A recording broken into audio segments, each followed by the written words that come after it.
11월 초였습니다.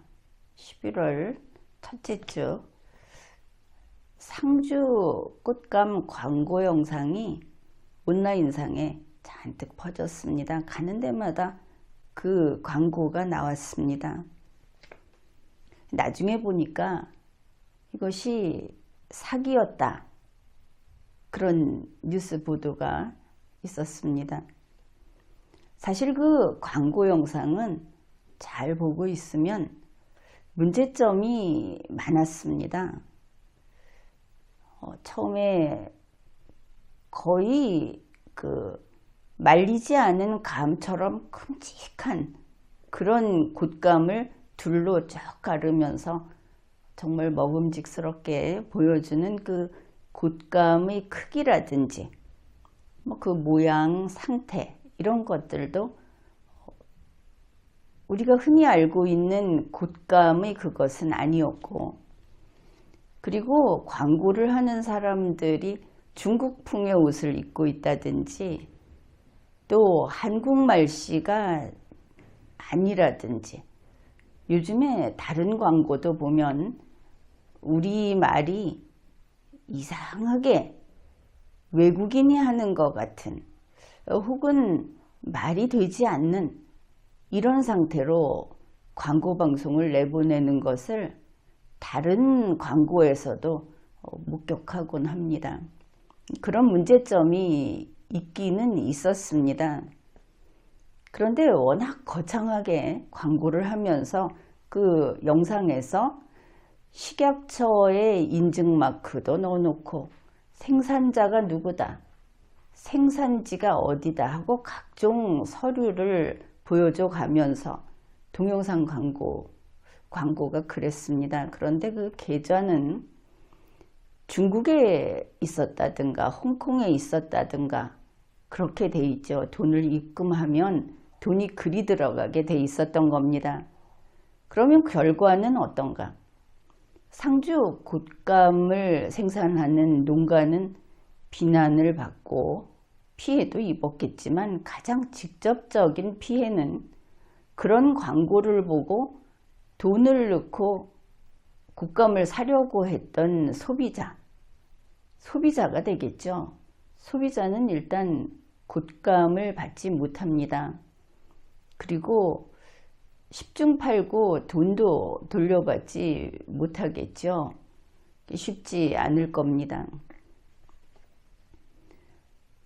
이게 사기라고 했는데, 20세기의 사기라는 것은 그나마 좀 인간미가 있었다고 할까, 그렇게 볼 여지가 있습니다.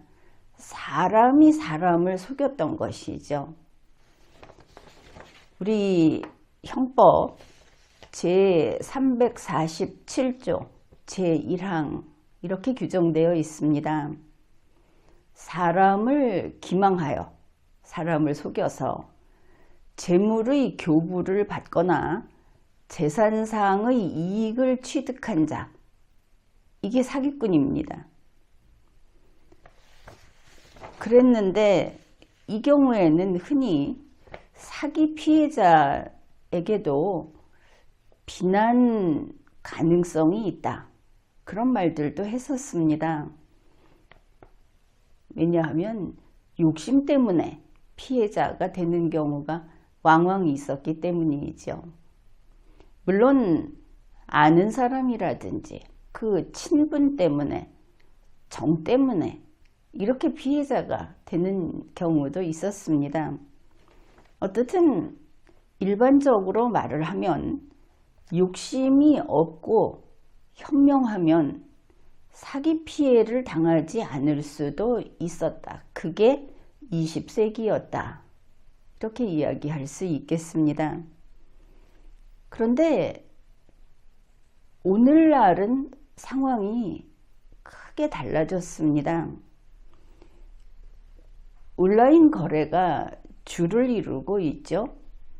그래서 사람들은 이번 경우처럼 영상을 보고 판단하게 됩니다. 과거에는 영상을 만드는 것도 인간이 만드는 영상의 한계가 있었죠. 가짜로 영상을 만드는 것도 쉽지는 않았습니다. 그런데 지금은 AI 시대입니다. AI라는 것은 인간이 만들어 놓은 모든 창작물을, 디지털 창작물을 전부 가져다가 재가공하는 능력이 있는 프로그램이다. 기계다. 이렇게 볼 수 있겠죠. 그래서 지금은 상주국감 영상처럼 또 다른 이런 범죄 광고 영상처럼 그 영상을 보는 대중이 영상 문해력이라는 것을 지니고 있어야 합니다. 보면서 저거는 이치에 닿지 않아. 그 영상이나 사진에 나오는 게 저거는 지구 환경에서 있을 수 없어. 이런 것들을 바로 읽어내야 하는 것이죠. 그런데 이러한 영상 문해력, 소셜미디어 문해력 이런 것이 없이 아이부터 어른까지 다들 편리하게 이 기술 시대에 이런 매체들, 이런 도구들을 이용하고 있습니다. 다들 상당히 아슬아슬하다 이렇게 볼 수 있겠습니다.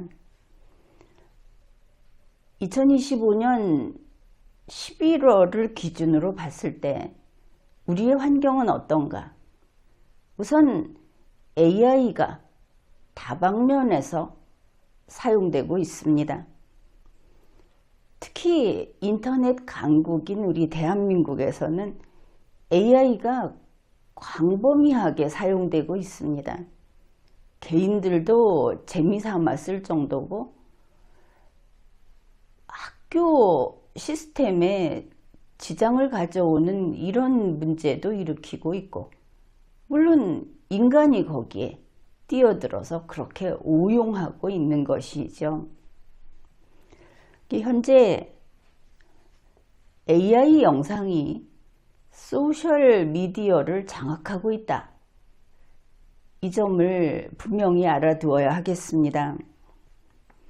이제 이 기술이 너무나 발전해서 사람들은 계속 속을 겁니다.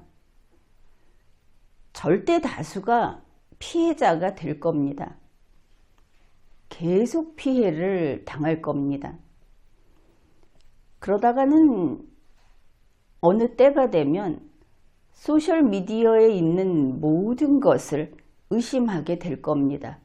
소셜미디어를 벗어나서 살 수도 없게 된 그 상황에서 선진국에서 이러한 것을 두고 다음과 같은 표어를 내걸었습니다. Welcome to the future. 미래에 오신 것을 환영합니다. AI가 만능인 것처럼, 인간을 놀고 먹게 해줄 것처럼 이렇게 생각을 하지만 세상에 그런 기술은 존재하지 않습니다. 기술은 인간이 개발하고 인간이 자기의 목적을 달성하기 위해서 사용합니다. 인간이 악이라고는 모르는 100% 그런 존재라면 그렇게 믿는 분들은 좀 없겠죠. 바로 기술을 사용하는 자가 인간이다. 인간은 온갖 짓을 한다. 그런데 그것을 읽어낼 능력을 기르지도 않았고 그 능력이 필요하다는 것도 인식하지 못하고 있다.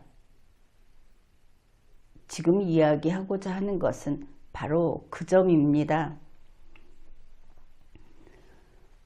그런데 이걸 어떻게 해결할 것인가? 온라인을 규제하고 AI 방송을, AI 광고를 감시하고 그게 아닙니다. 해결책은 인간에게서 나와야 하죠. 그렇습니다. 대책은 오프라인에 있습니다. 인간이 더 똑똑해져야 하는 것이죠. 그래서 논리력, 리걸마인드, 국어 문해력, 또 인지능력, 기억력,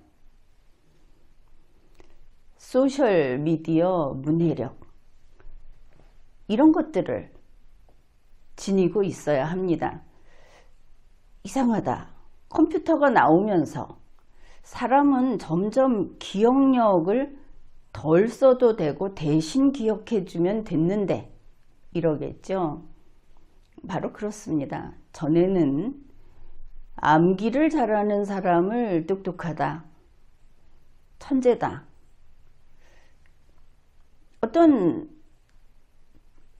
공식을 잘 외워서 잘 적용시키고 잘 푸는 사람을 똑똑하다 이랬습니다. 그것은 이제 컴퓨터가, AI가 훨씬 더 잘하죠.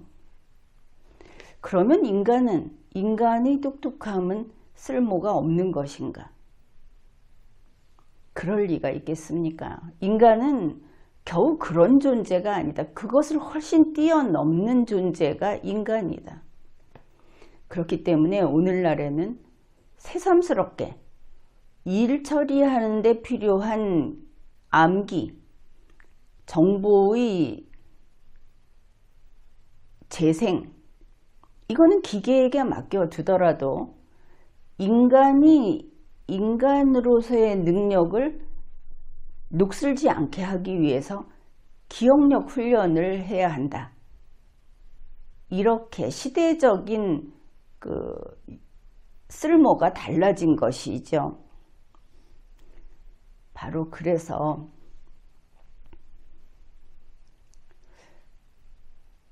리걸마인드 연구소에서 AI 시대 한국인 생존 프로젝트, 기억력이 권력이다라고 하는 것을 진행하고 있습니다.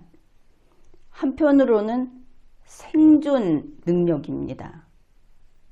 다른 한편으로는 또 다른 의미로 나라를 바로잡고 다시 든든한 대한민국으로 가기 위한 또 다른 측면에서도 생존 전략입니다. 지금까지 리걸마인드 연구소였습니다.